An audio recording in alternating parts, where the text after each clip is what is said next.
Hello guys, এই দেখবে আসো, এই যে দই বড়া বানাচ্ছি, টক দই দিয়েছি আর চাটনি। বড়াটাকে রেডি করে রেখেছিলাম আমি। তারপর ছেলে বলছে আমার খিদা পেয়েছে, আমি খিদা পেয়েছে দই বড়াটা করে রাখি দিই।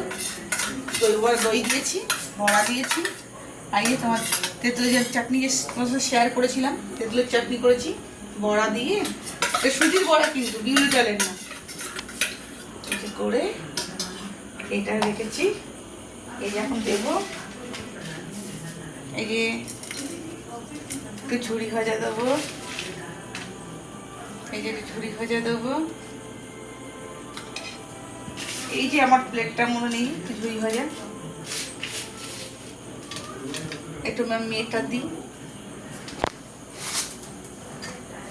এরকম দই বড়া খেতে কে কে ভালোবাসো কমেন্টে জানিও। তোমরা কমেন্ট করছো না ঠিকই, জানিও কিন্তু।